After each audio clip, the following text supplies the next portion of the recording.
أجمعين والصلاة والسلام على رسوله الكريم أما بعد فأعوذ بالله من الشيطان الرجيم أولا يرون أنهم يفتنون في كل عام مرة أو مرتين ثم لا يتوبون ولا هم يذكرون.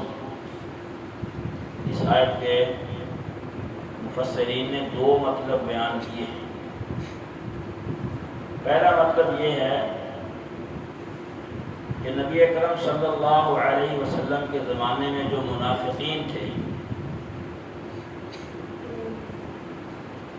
سال میں ایک یا دو مرتبہ اس طرح کی صورتحال ضرور آتی تھی جس سے ان کا نفاق معلوم ہو جاتا تھا، ظاہر ہو جاتا تھا، پتہ لگ جاتا تھا کہ یہ لوگ منافق ہیں، ان کے دلوں میں نفاق ہے.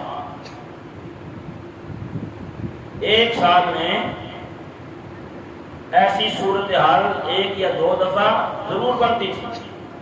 ثم لا یتوبون، پھر بھی وہ اپنے نفاق سے باز نہیں آتے تھے، ڈھیٹ بنے رہتے تھے. یعنی پتہ لگ گیا، اس کے باوجود توبہ نہیں کی اور نہ ہی کوئی نصیحت حاصل کرتے تھے کہ بھئی ہماری یہ کرتوت، ہمارا یہ عمل، ہمارا یہ گناہ اب تو سامنے آ چکا ہے، اب تو ہمیں باز آ جانا چاہیے. اللہ جلالہ والاکرام انتہائی تعجب کے ساتھ، بہت ہی زیادہ تعجب کے ساتھ یہ پوچھ رہے ہیں کہ کیا یہ اس بات کو نہیں دیکھتے، یہ منافقین اس بات پہ غور نہیں کرتے کہ ایسی صورتحال پیش آ جانے کے بعد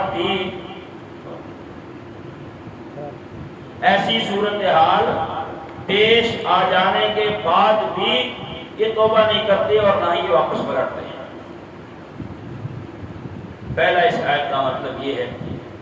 دوسرا اس کا مطلب یہ ہے کہ ہر انسان مسلمان، اس کے اوپر سال میں ایسا وقت دو دفعہ یا دو سے زیادہ مرتبہ آتا ہے تو وہ اس صورتحال کو دیکھ کر بھی اپنی اصلاح کرنے کے لیے تیار نہیں ہے. اولا یرون، کیا وہ نہیں اس بات کو دیکھتے، انہم یفتنون، کہ وہ آزمائے جاتے ہیں، چیک کیے جاتے ہیں، پرکھے جاتے ہیں، امتحان دیا جاتا ہے ان کا، فی کل عام، ہر سال میں، مرتن او مرتین، ایک مرتبہ یا دو مرتبہ. اس کا مطلب یہ ہے جیسے ہم ایک بندے کو یہ کہتے ہیں کہ بھائی دیکھو تمہارے ساتھ یہ بھی ہو گیا، یہ بھی ہو گیا، یہ اب بھی تمہیں سمجھ نہیں آئی، افسوس ہے تمہارے اوپر، پھر بھی تم اسی طرف جا رہے ہو، پھر بھی تم وہاں بیٹھ رہے ہو، پھر بھی تمہارے وہی کام ہے، حالانکہ وہاں سے تمہیں دھوکہ ملا، وہاں سے تمہارے ساتھ زیادتی ہوئی، وہاں تمہارے ساتھ یہ ہوا، پھر بھی تم ثم لا یتوبون، کا معنی کہ پھر بھی تم نہیں سمجھتے. ہم اپنے گھروں میں دیکھ لیں، کاروبار میں دیکھ لیں، ملکی لیول پہ دیکھ لیں، کیا ایک سال میں آپ 2022 کو دیکھیں، اپنا ہر بندہ 2022 دیکھے. اب تو 23 گزر رہا ہے، 23 کا بھی 8واں مہینہ ختم ہونے والا ہے کہ 22 میں میرے گھر میں، کاروبار میں، معاملات میں کیا ایسے جھٹکے نہیں آئے، کیا ایسی صورتحال پیش نہیں آئی، کیا اس طرح کی مشکل نہیں آئی کہ جس جھٹکے سے مجھے سنبھل لینا چاہیے تھا، سنبھلنے کی بجائے کبھی ہم حکومتوں کی طرف، کبھی ہم فلاں کا قصور، فلاں کی غلطی، خود اپنی اصلاح کے اوپر کبھی غور نہیں کیا کہ اللہ تعالیٰ نے یہ اصول اور دستور بیان کیا ہے، وَلَنُذِيقَنَّهُم مِّنَ الْعَذَابِ الْأَدْنَىٰ دُونَ الْعَذَابِ الْأَكْبَرِ لَعَلَّهُمْ يَرْجِعُونَ. اور ضرور بھی ضرور ہم اس طرح کریں گے کہ سب سے بڑے عذاب سے پہلے، سب سے بڑا عذاب کیا ہے کہ انسان سے توبہ کا موقع ختم ہو جائے اور اس نے توبہ نہ کی ہو، دنیا سے چلا جائے، قبر کی مشکلات میں پڑ جائے یا حشر کی مشکلات میں پڑ جائے، اللہ تعالیٰ فرماتے ہیں اس سے پہلے ہم چھوٹے چھوٹے عذاب ان کو چکھاتے ہیں، چھوٹے چھوٹے جھٹکے دیتے ہیں۔ کیوں؟ کوئی تکلیف دینے کے لیے کہ ان کو ستاؤ؟ نہیں۔ پریشان کرنے کے لیے؟ نہیں۔ بھئی اللہ تعالیٰ کا ہمارے ساتھ کیا مقابلہ ہے؟ کبھی اور کیا ہے؟ انسان سے بغض کرتا ہے، ضد کرتا ہے کاروبار میں اوپر جانے کے لیے، جائیداد میں اوپر جانے کے لیے۔ اللہ تعالیٰ کا انسانوں کے ساتھ، میرے ساتھ، آپ کے ساتھ کیا ہو سکتا ہے؟ ما یفعل اللہ بعذابکم، کیا کرے گا اللہ تمہیں عذاب دے کے؟ یہ کتنی واضح بات ہے۔ سوال ہے اللہ تعالیٰ کا کہ انسانوں یہ بتاؤ کہ تمہیں عذاب دے کر میں کیا کروں گا؟ جیسے کہتے ہیں تمہیں مارنے کا مجھے کیا فائدہ، تمہیں مار کے مجھے کیا ملنا ہے؟ یہ اللہ کی کوئی بادشاہی کم ہے کہ زیادہ ہو جائے گی؟ اللہ تعالیٰ کی طاقت تھوڑی ہے کہ انسانوں کو عذاب دے کے بڑھ جائے گی؟ کوئی ایسی بات نہیں۔ فرمایا ان شکرتم وآمنتم، اگر تم اللہ تعالیٰ کی طرف سے ملی ہوئی نعمتوں کا شکریہ ادا کرنا شروع کر دو۔ ہمیں اللہ کی نعمتیں کم کیوں لگتی ہیں؟ سوال ہے نا، اس لیے کم لگتی ہیں کہ ہم ہمیشہ ان لوگوں کو دیکھتے ہیں جن کے پاس نعمتیں زیادہ ہیں۔ حدیث میں آتا ہے نبی کریم صلی اللہ علیہ وآلہ وسلم نے فرمایا، یہ ایک ہی حدیث اگر آج کل کے جو مہنگائی کا بم ہم پہ پھٹا ہوا ہے، بالخصوص اگر آج کل کے حالات میں یہ ایک حدیث بھی ہمارے سامنے رہے اور ہمیں یاد رہے تو بہت سارے مسئلے ہمارے حل ہو سکتے ہیں۔ آپ صلی اللہ علیہ وسلم نے فرمایا تھا کہ ان لوگوں کو دیکھا کرو، ان لوگوں کا خیال اپنے ذہن میں لاؤ جن کے پاس نعمتیں، سہولتیں تم سے تھوڑی۔ جب ہم تھوڑی والوں کو دیکھیں گے تو پھر ہمیں اپنے اوپر جو نعمتیں ہیں وہ بہت زیادہ لگے گی، لیکن جب ہم دیکھ ہی اوپر رہے ہیں تو پھر میرے بھائیو ایسے ہی لگے گا کہ مارے گئے، لٹ گئے، ٹوٹ گئے، سب ختم، کچھ نہیں میرے پاس، شکوے شکایتیں خالق سے کرتے رہیں گے، مایوسی اور ناامیدی کی باتیں کرتے رہیں گے۔ آج ڈاکٹر سے، وکیل سے، مجھ سے، آپ سے، ہر کسی سے یہی غلطی ہو رہی ہے کہ ہم ان لوگوں کو ہی دیکھ رہے ہیں جو ہم سے اوپر ہیں۔ یہ تو بات میں آپ کو لکھ کر دے سکتا ہوں کہ یہ دنیاوی نعمتوں کے لحاظ سے ہم یہ جنگ کے لوگوں کو بھی کراس نہیں کر سکتے۔ اتنا لوگوں کے پاس پیسہ ہے، اتنی بڑی بڑی بلائیں بیٹھی ہوئی۔ کل ہم 18 تاریخ کے علاقے میں گئے، بھائی بتا رہا تھا کہ یہاں ایک بندہ ہے، اس کی 300 مربع زمین ہے۔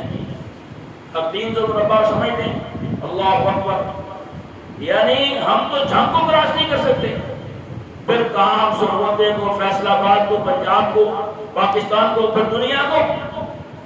کبھی بھی خوش انسان نہیں ہو سکتا وہ جو اللہ کی تقسیم پر خوش نہیں ہوتا۔ خوش نصیب وہی ہے جو اللہ کی تقسیم پر خوش ہے۔ ہم اللہ کی تقسیم پر اگر خوش نہیں تو ہم جو بھی ملتا جائے گا، سونے کی سڑکیں بن جائیں، چاندی کی دیواریں بن جائیں، پلیٹیں سونے کی ہوں، دیواریں سونے کے مل جائیں، چمچیاں چاندی کی ہوں ہماری، ہم خوش نہیں ہوں گے کیونکہ ہم سے اوپر لوگ پھر بھی ہوں گے۔ تو اللہ تعالیٰ فرماتے ہیں کہ میں عذاب دے کے تمہیں کیا کروں گا اگر تم اللہ کی نعمتوں کی قدر کرو جو تمہیں اللہ کی طرف سے ملی ہے۔ وآمنتم، اور اللہ کے وعدوں پہ یقین رکھو۔ سبحان اللہ، سبحان اللہ، سبحان اللہ، اللہ کے جو وعدے ہیں وہ بالکل سچے ہیں، ہم یقین رکھنے میں کمزور ہیں۔ وَكَانَ اللَّهُ شَاكِرًا عَلِيمًا، اور اللہ تعالیٰ بہت زیادہ قدر کرتا ہے ان کی جو اللہ کی نعمتوں کی قدر کرتے ہیں۔ یعنی ہم قدر کرتے جائیں، ہماری قدر اللہ کے ہاں بڑھتی جائے گی، ہمارا مقام اور رتبہ بڑھتا جائے گا۔ اور اللہ خوب جاننے والا ہے، بہت جاننے والا ہے، اس کا علم وسیع ہے۔ اپنے علم کے مطابق اللہ جلال والاکرام نے اپنے بندوں کو نوازا ہے کہ کس کو کب کیا دینا ہے۔ اس کو پتا ہے ہم چاہتے ہیں ہمیں یہ بھی مل جائے، ہمیں یہ بھی مل جائے، ہمیں یہ بھی مل جائے۔ اللہ کو پتا ہے کہ کب کس کو کیا دینا ہے۔ اللہ رب العالمین ظالم نہیں ہے۔ تو فرماتے ہیں اللہ تعالیٰ کہ ہم چھوٹے چھوٹے عذاب، چھوٹے چھوٹے جھٹکے، بچہ بیمار ہو گیا، کاروبار میں نقصان ہو گیا، خود بندہ بیمار ہو گیا، یہ جھٹکا کیوں کہ پلٹ آئے، یہ بہت دور چلا گیا، اس نے جانا تو اس طرف تھا کہ اس طرف کو جا رہا ہے، وہ جھٹکا دیا تاکہ واپس آ جائے۔ وَلَنُذِيقَنَّهُمْ مِنَ الْعَذَابِ الْأَدْنَىٰ، اور ہم ضرور ان کو چکھائیں گے، چکھاتے ہیں من العذاب الادنیٰ، چھوٹے سے عذاب سے دو چار کر دیتے ہیں، دون العذاب الاکبر، سب سے بڑے عذاب سے پہلے پہلے۔ کیوں؟ لعلہم یرجعون، شاید کہ یہ لوٹ آئیں، بھولا ہوا سبق ان کو یاد آ جائے۔ یہ جو آیت میں نے آپ کے سامنے پڑھی ہے، اس میں بھی اللہ تعالیٰ فرماتے ہیں ثم لا یتوبون، اتنی آزمائشیں ان پر آئیں، اتنے امتحانات آئے، اتنی دفعہ ان کو جھنجھوڑا گیا، ثم لا یتوبون، عربی کے اندر یہ ثم تراخی کے لیے ہے، یعنی پھر بھی تم نہیں پلٹے، تمہیں پھر بھی سمجھ نہیں آئے۔ جیسے اپنے بچوں کو ہم کہتے ہیں، جیسے کہ بڑا چھوٹے کو کہتے ہیں ہون بھی سمجھ نہیں آئی، وہ تیرا ہون میں تیری اکھاں نہیں کھلی ہیں، ہون بھی تیرا دماغ ٹکانے نہیں آیا۔ ہم نے بھی کہتے جب ہم سمجھدار ہوتے ہیں اور چھوٹوں کو سمجھاتے کہتے تینوں نہیں سمجھ لگی، یہ تینوں ہون بھی سمجھ نہ آئی، پھر تینوں سمجھ لگنی نہیں، اینی دفعہ دینا ہوئی، اینی دفعہ دینا ہوئی، اینی دفعہ دینا ہوئی، پھر بھی تو نہیں سمجھے۔ یہ ثم لا یتوبون کا معنی یہ ہے کہ پھر بھی یہ توبہ نہیں کرتے۔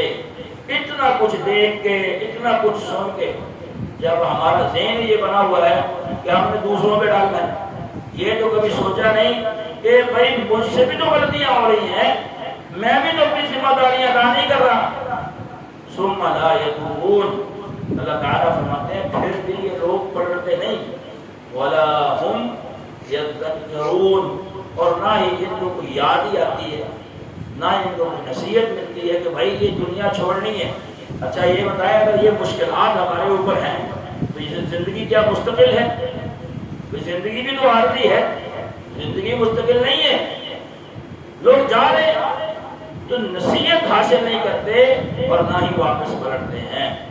اس آیت مبارکہ کے دو مطلب مفسرین نے بیان کیے ہیں، دونوں میں نے آپ کے سامنے رکھ دیے کہ منافقین کے حرکتیں اور کرتوتیں سال میں 2 دفعہ کم از کم ضرور ایسے واقعات آتے تھے، وہ نہ پلٹے نہ انہوں نے نصیحت حاصل کی۔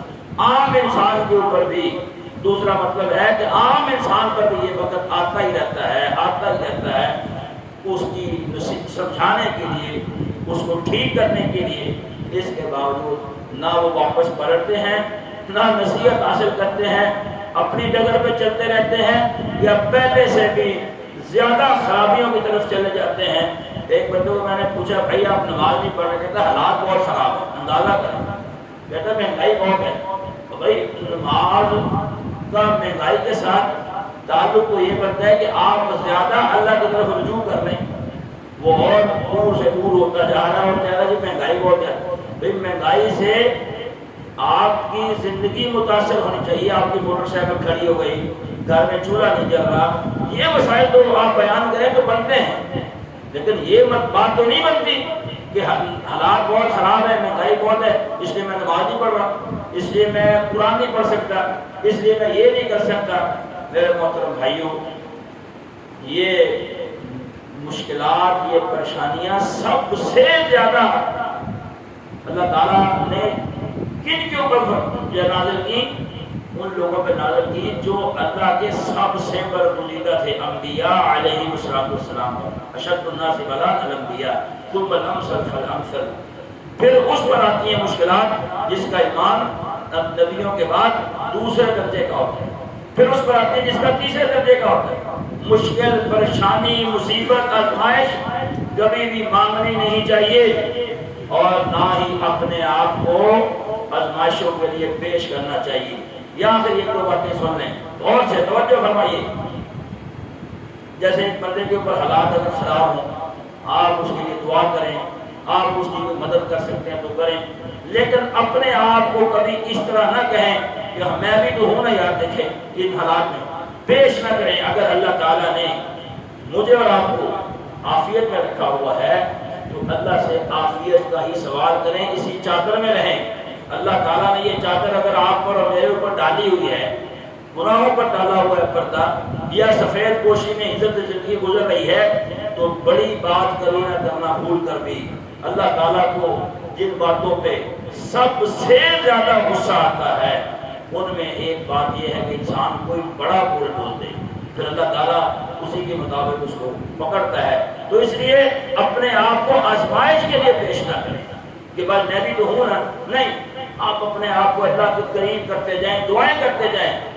تو مشکل سب سے زیادہ نبیوں پر آئی، پھر ان پر آتی ہے جن کا ایمان ان کے بعد، پھر ان پر آتی ہے جن کا ایمان ان کے بعد ہوتا ہے۔ حتیٰ کہ بندہ جو ہے مشکلات میں پڑا رہتا ہے، وہ صبر کرتا رہتا ہے۔ نبی کریم صلی اللہ علیہ وسلم نے فرمایا حتیٰ کہ ایسا وقت آتا ہے کہ جب وہ دنیا سے جاتا ہے تو وہ گناہوں سے بالکل پاک اور صاف ہو چکا ہوتا ہے۔ تو اس لیے یہ مشکلات، یہ مصیبتیں اگر آتی ہیں، اگر جھٹکے لگتے ہیں، تو اس میں سب سے پہلے ہماری نگاہ اس طرف جانی چاہیے کہ اللہ تعالیٰ نے مجھے یہ جھٹکا اس لیے دیا ہے کہ مجھے بھولا ہوا سبق یاد آ جائے، میں واپس پلٹ آؤں، تاکہ میں اپنی آخرت کی پوری اور خوبصورت اور بہترین تیاری کر سکوں۔ اللہ کریم سے دعا ہے جو بات میں نے بیان کی اور آپ نے سماعت فرمائی، عمل کرنے کی توفیق عطا فرمائے۔